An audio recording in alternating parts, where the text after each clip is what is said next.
금요일 저녁 우리 대중문화계의 이슈를 짚어보는 백투더컬처 시간. 대중문화평론가 김선영, 위근우 두 분 어서 오십시오. 안녕하세요. 네, 요새 킹덤2 난리라면서요. 예, 네. 그 넷플릭스 오리지널 시리즈인데요. 그러네요. 예, 그 정말 난립니다. 지금 이제 현재 한국에서 이제 넷플릭스 콘텐츠 순위로서 지금 한국에서는 이제 1위를 기록 중이기도 하고요. 해외 반응도, 그러니까 외신 반응도 굉장히 뜨겁습니다. 네. 그러니까 이제 뭐 이런 좀비 드라마에서 굉장히 이제 유명한 세계적인 드라마인 워킹데드보다 뭐 낫다라는 뭐 그런 평가도 있고 이제 뭐 사실 이번 시즌 2가 굉장히 그런 요소가 많은데 또 굉장히 또 세계적인 시리즈죠. 왕좌의 게임을 또 연상케 한다라는 반응들, 혹은 이제 네. 뭐 해외 네티즌 중에서는 되게 저평가된, 그러니까 언더레이트드된 작품이다. 킹덤 시리즈는 예, 예. 그런 그렇죠. 반응이 한국이라는 나라의 문화가 그러니까요. 미국 뉴욕 타임스퀘어 5개 광고판에 이게 실렸다면서요 또. 그러니까 그만큼 이게 지난해에 킹덤 1이 세계적으로 큰 성공을 거뒀기 때문에 이제 넷플릭스가 전폭적인 지원을 시즌 2의 홍보에 쏟아부어서 가능한 건데요. 네. 그만큼 이게 킹덤이 사실은 그러니까 넷플릭스가 제작한 우리나라 최초의 오리지널 드라마예요. 그래서 처음부터 많은 투자를 했는데 실제로 엄청난 좋은 평가를 받았기 때문에 예, 시즌 2에서는 더 크게 지원을 했고 실제로 이제 그에 걸맞는 평가들이 지금 나오고 있습니다. 네, 이게 조선 시대를 배경으로 한 네. 좀비물이라면서요. 네. 그 지금의 언어로 좀비인 것이고 네. 여기서는 이제 정확히 이들이 이제 왜 그런지가 이제 완벽하게 사실 시즌에서 그 제대로 나오진 않았는데 우리가 생각한 좀비의 모습에 가깝습니다. 그러니까는 그렇죠. 이제 그 어떤 그 생사초라고 하는 특별한 풀을 통해서 사람을 거의 좀비 상태에 가깝게 되살리는 그런 수법이 있는데, 그렇게 했었던 사람의 아니 이미 죽은 사람을 이미 네. 죽은 사람을 생사초를 먹이면 정확히는 네, 생사초를 가지고 이제, 갈아서 네. 그거를 침으로, 동양의 침으로 해서 뭐 꽂으면은 살아난다. 살아나는데 좀비처럼 살아난다. 그러니까 이성을 잃은 그리고 상태인데 이제 산자의 피와 살을 탐하는 인육을 탐하는 그런 괴물로 변하기 흡혈 때문에 괴물이 된다. 그렇죠. 네. 살까지. 예. 그러니까 이게 사실은 좀비라는 게 서구에서는 굉장히 이미 그 주류화된 그런 장르잖아요. 그렇죠. 아까 뭐 위근우 씨가 말씀하신 것처럼 이제 워킹데드 같은 작품은 정말 미국에서 가장 많은 시청자들이 본 TV 프로그램 중에 하나고요. 예. 뭐 왕자의 게임 같은 경우에도 거기에 좀비 이야기가 나오거든요. 그만큼 굉장히 좀 서구의 대표적인 대중문화로 자리 잡았는데 우리나라에는 부산행 말고는 없었던 것 같아요. 네, 부산행과 이제 그 프리퀄이라고 할 수 있는 서울역이라는 애니메이션이 있었고요. 예. 그러니까 이렇게 큰 자본이 들어간 작품에는 없었죠. 없었죠. 기존에 좀 약간 그 B급 장르에서는 이렇게 좀 시도를 하긴 했지만 이제는 한국에서도 뭐 부산행 이후에는 좀 이렇게 큰 규모의 작품에서도 좀비 이야기를 하고 있죠. 참 독특하네요. 한국에서는 좀비물을 별로 안 다뤘었는데 아예 조선시대를 배경으로 해서 네. 본격적인 좀비물을 한번 만들어 볼 테니 넷플릭스 돈 내라 하니까 줬다는 거 아니에요. 그거는 분명히 대본이 좋았으니까 당연히 대본이 좋았으니까 이건 될 만하다 싶었을 것이고, 그러니까 그 좀비물도 좀비물인데 그것이 그 조선시대에서 굉장히 이게 그 시너지 효과가 나는 부분이 그리고 이것이 작가도 스스로 얘기한 건데 역병에 대한 그 시대의 역병에 대한 알레고리거든요. 그러니까는 지금처럼 근대화된 어떤 그 의료 시설이나 이런 게 없는 시대에서 정말 한번 그 지금 같은 팬데믹 상황이 벌어지면 정말 뭐 밑도 끝도 없이 정말 확산될 거가 뻔하잖아요. 그러니까는 그 공포를 어떤 그 자연재해 같은 공포를 좀비로서 알레고리로서 표현했었던 게 시즌 1이었고 시즌 2에서는 그것이 어떻게 그것이 가능했었는가, 그리고 스토리텔링이 나오는군요. 좀 더 스토리텔링이 이제 또 본격화되는 게 시즌 2라고 할 수 있습니다. 게다가 지금 코로나19 와중이잖아요. 네. 이걸 마치 예견한 듯 뭐 이런 얘기도 나오는 것 같고. 그러니까 실제로 여기에서 그 시즌 1에서 이 역병이 퍼지기 시작한 그 장소가 경상 땅이거든요. 그래서 그 경상 땅을 이제 한양으로까지 퍼지지 못하게 봉쇄하는 그런 장면이 나와요. 그래서 더더욱 지금의 시국과 좀 맞아 떨어진다. 이런 얘기들이 있는 거죠.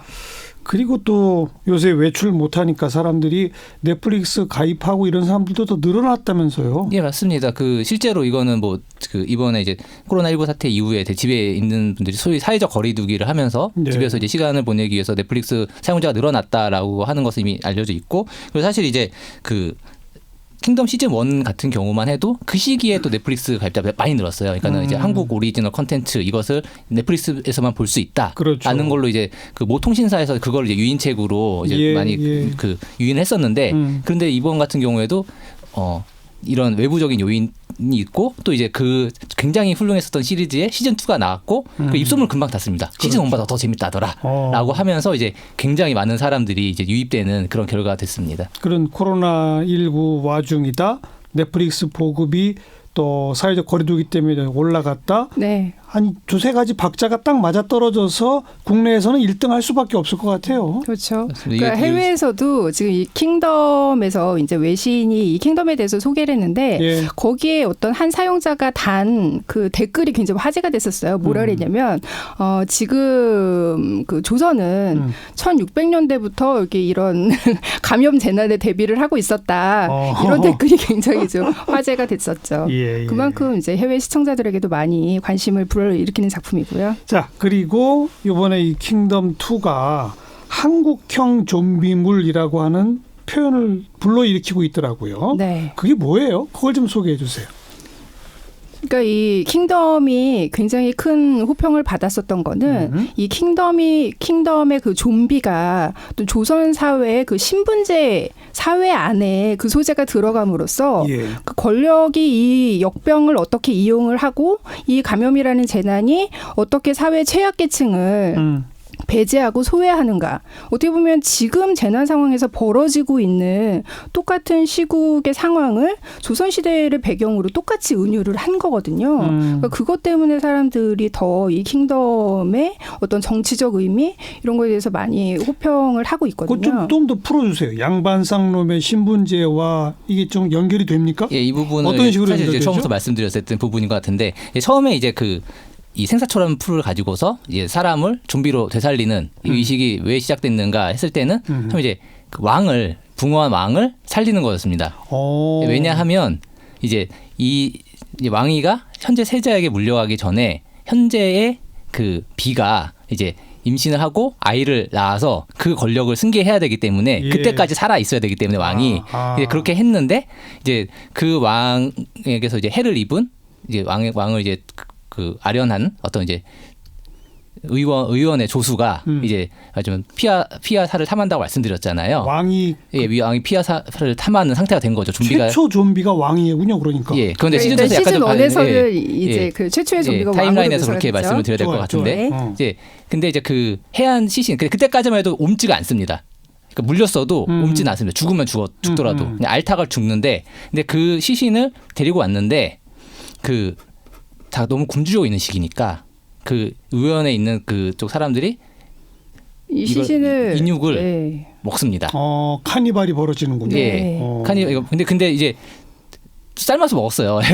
삶아서 먹긴 했는데 끓여서 먹긴 했는데 그때부터 이제 이 사람들이 이제 옮기는 좀비가 변형이 됩니다. 그러니까 일종의 바이러스가 변형된 거죠. 변이가 된 거죠. 예. 네. 그러면 근데 결국에는 그런 거죠. 그게 시작인데. 예, 이게 K 좀비라고 말씀드렸지만, 그러니까 조선 좀비라고 말씀드렸지만 배고픔이라고 하는 것이 결국엔 그 시기에 정말 조선 사회라고 하는 것은 정말로 이 사람들 정말 나무 뿌리를 그냥 삶아서 먹고 그 끓인 물을 먹고 있는 상태거든요. 초근목피하던 시절. 초근목피하던 시절에 이 사람들이 좀비가 될 수밖에 없었던 것이 그런 배고픔에서 시작됐고 그렇게 됐을 때 이 사람들이 뭔가 그 피와 살을 탐하는 모습 같은 것도 그냥 단순히 좀비의 모습이다가 아니라 정말 어떤 그 배고픈 정말 무엇이든 먹고 싶은 배고픈 그런 백성의 모습을 또 알레고리로 보여주는 부분이 생기는 거죠.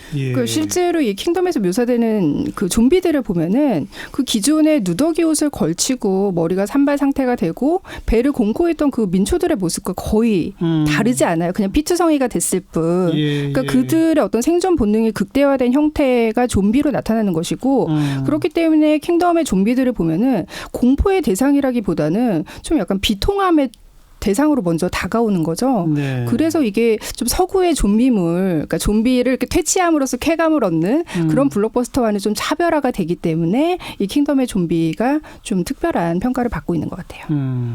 그래서 결국은 어떻게 돼요? 여기서 결말 얘기하면 안 되나요? 스포일러이기 때문에 이제 궁금증을 자아내려고 일부러 제가 물어본 거고. 네. 근데 그런 그 양반 쌍놈의 권력 부분, 네. 왕위 세습과 관련된 부분. 네. 거기서 또 편이 갈라지죠.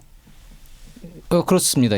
그 주인공이 지금 이제 말하자면 서얼이지만 현재 이제 국본인 세자 주지훈 씨가 맡은 역할인데 이 세자가 어쨌든 이 역병이라고 표현을 합니다. 좀비란 말은 그 시대에 없었으니까 이 기괴한 역병이 있는 생겼는데 여기서 이제 이것을 어떻게 이제 해결할 것인가. 그러니까 백성을 위해서 정말 이제 지도층이 조정이 무엇을 해야 되는가라는 걸 가지고서 이제 고민하는 그런 이제 세자의 모습이 등장을 하고요. 그렇죠. 그러면서 이제 세력을 좀 규합을 하는 게 있고 아까 말씀드렸던 왕을 살렸던 대비 쪽 이쪽 이제 외척인 거죠.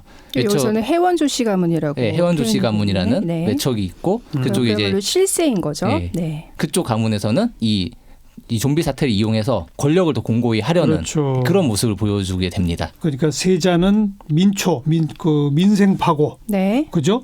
근데 이제 외척들은 권력 유지 파고, 기득권 파고, 그렇죠. 그 권력 암투도 동시에 벌어지는 거죠.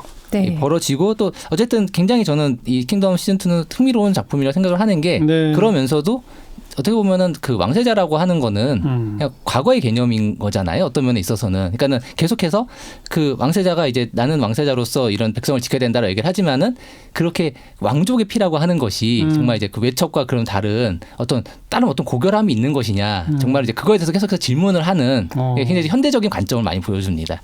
그러니까 여기서 권력자들은 그러니까 조선의 권력이 승계되는 것을 혈통에 의해서 고귀하다고 평가받는 그런 혈통에 의해서 권력이 승계가 되는데 이 작품에서 또 한편으로 되게 미천한 피라고 여기는 그런 백성들의 피가 사실은 굉장히 좀 소중하다라는 거를 그리고 사실은 권력자들이 말하는 그 혈통이라는 게 얼마나 무의미한가를 알겠어요. 이 시즌 2에서 좀 말을 하고 있어요. 뭐 좀 적나라하게 표현하면 왕의 피와 백성의 피가 다르냐 같으냐. 네. 그 표현이 아예 나옵니다. 네. 똑같은 빨간색이다라는 아예 그런 말이 나옵니다. 왕족 출신의 입을 통해서. 예. 그리고 이런 재난 상황에서 흔히 말하는 거 있잖아요. 대를 위해서 소를 희생해야 된다라고 이런 논리가 나올 때 이제 왕세자가 거기서 얘기를 하죠. 누가 큰 백성이고 누가 작은 백성이냐. 그러니까 이런 말들 좀 조선 시대 그 신분제 사회의 차별을 좀 뒤엎는 그런 좀 평등한 그런 그렇죠. 대사들이 좀 현대 시청자들에게도 많이 공감을 얻고 있는 거죠. 네. 작가가 김문희 작가라고요. 네. 뭐 시그널이라는 드라마도 썼었죠. 그렇죠. 김은희 작가는 거의 한국의 장르물의 대가라고 할 수 있거든요. 그러니까 한국의 장르 드라마가 사실은 그렇게 크게 인기를 못 얻던 시절에 꾸준히 인기를 얻었던 작가인데요. 사인이라는 작품과 또 유령이라는 작품이 이제 초기작인데 그 작품은 뭐냐면 이제 수사물이라는 장르를 통해서 우리 한국 사회의 어떤 부조리한 점들을 접목시켜서 그 장르물과 시사적인 이슈를 훌륭하게 결합을 했다라는 걸로 많이 큰 평가를 받은 작가고요. 네. 이 작가가 이제 TVN으로 옮겨서 시그널이라는 작품을 통해서 좀 한국의 대표적인 작가로 이제 자리를 잡게 된 빅히트를 거죠. 쳤죠. 네. 그때도 인기를 얻었고 이제 정말 얘기했던 것처럼 이제 이런 장르물이 한국에서 성공할 수 있다라는 것을 보여준 케이스라고 할 수 있습니다. 예. 그리고 이게 시즌 2는 1회, 2회가 시간이 다 조금씩 다르다면서요? 예, 그러니까는 한국 드라마 같은 경우는 보통 50분이면 50분, 60분이면 60분 이제 그 동일한 TV 러닝 타임이 있잖아요. 편성이면 TV 예. 편성은 시간이 딱 정해져 그렇습니다. 있는데 이건 넷플릭스니까 그럴 필요가 없죠 사실. 그렇죠. 그럴 필요가 없습니다. 그래서 한꺼번에 다 공개가 되잖아요. 정말로 보면은 작가님이 그냥 이게 다 풀어내다가 정말 가장 이제 소위 쫄리는 다음 편을 볼 수밖에 없는 지점에서 딱 끊으세요. 근데 그게 다 제각각입니다. 그러니까 어떻게 보면에서는 창작자가 정말 하고 싶은 정말 자기의 역량을 최대한 발휘할 수 있을 만한 조건이 많이 마련된 거죠. 아니 그러니까 넷플릭스와 같은 그 OTT 서비스의 드라마들도 네. 전부 똑같은 시간으로 편성돼 있을 이유가 없는데 그동안은 그랬잖아요. 네. 이미 넷플릭스에서는 많은 오리지널 작품의 분량들이 이렇게 고정되어 있는 것이 아니라 뭐 바뀌고 있었어요 네네. 이미. 예, 막 굉장히 마지막에 가면 뭐 유연합니다. 1시간 네. 반씩 하기도 하고. 아, 예. 그랬어요. 그 해외에서의 평가도 상당히 높다고 했는데 네. 킹덤 3도 분명히 준비되고 있겠죠? 그러니까 이게 시즌 2에 시즌 3를 기대할 수밖에 없는 장면으로 끝이 나거든요. 그러니까 배우 전지현 씨가 반전처럼 등장을 해요. 굉장히 이 생사초의 비밀에 중요한 열쇠를 가진 인물로 등장을 하기 때문에 그러니까 시즌 네. 2의 앞부분에는 전혀 없다가 예. 그렇죠. 마지막에 갑자기 네. 짜잔 하고 나타납니다. 그것도 전지현 씨가. 네. 오. 그래서 아직 넷플릭스 측에서는 시즌 3 제작한다라는 이야기를 하지는 않았지만 예. 지금 시즌 2를 본 시청자들이 시즌 3 제작을 요구할 수밖에 없게끔 만들게 되는 그런 상황으로 끝이 나서 이게 킹덤이 공개된 다음에 포털 사이트의 그 실시간 검색어 1위가 킹덤 시즌 3였어요. 아하. 네. 그 정도로 이제 좀 마지막 잡은 임팩트 있었죠. 무슨 김은희 작가도 시즌 2가 흥행을 하면 시즌 3는 쓸 용의가 있다라고 얘기를 했었는데 지금 시즌 2가 시즌 1 때보다도 더 뜨거운 반응이라서 그렇죠. 예, 정말 그 SNS 같은 데서 반응이 정말 뜨겁거든요. 예. 그래서 이건 뭐 안 나올 수가 없겠다라는 생각을 합니다. 예, 아까 제가 한국형 좀비 이런 말을 썼는데 좀 더 나가면 이게 K 좀비 해가지고 대유행이 또 될 수도 있을까요? 실제로 K좀비를 말 쓰고 있습니다. 네, 이미 그래요? 부산행과 오. 묶어가지고 K 좀비라고 불리고 있어요. 그러면 이 킹덤 작품 하나만 갖고서는 안 될 거 아니에요. 네. 좀비를 다루는 한국 작품들이 또 막 후속타들이 있나요? 네, 지금 연상호 감독이 부산행을 만들었던 그 작품, 그러니까 후속작이 또 좀비 이야기가 될 거라고. 그러니까 이야기를 부산행 해서. 이후의 네. 이야기인 반도라는 작품이 지금 이제 준비가 되어 있거든요. 영화로? 예, 영화로 준비가 되어 있거든요. 그래서 또 이제 K 좀비의 또 신드롬이 나올 수 있지 않을까 생각해 봅니다.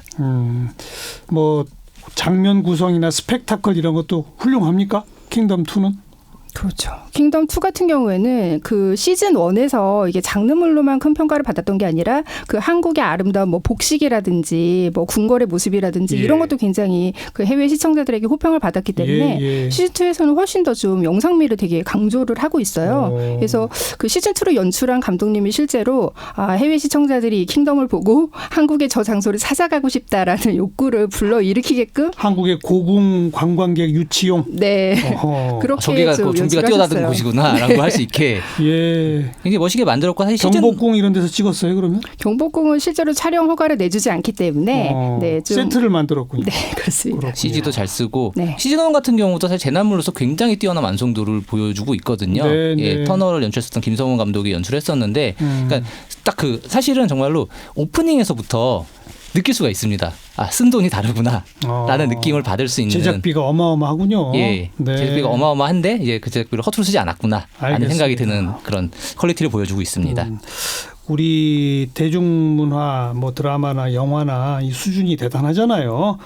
어떤 의미로 보면 그동안 좀비물을 별로 좀 안 했던 건 우리나라의 저 특성이라고 볼 수 있을 텐데 드디어 마침내 좀비까지 우리가 진출했구나. 네. 한번 진출하니까 또 세계를 석권하는구나. 네. 이런 느낌 갖게 되네요. 그렇죠. 그만큼 좀 글로벌 시장을 바라보고 그러니까요.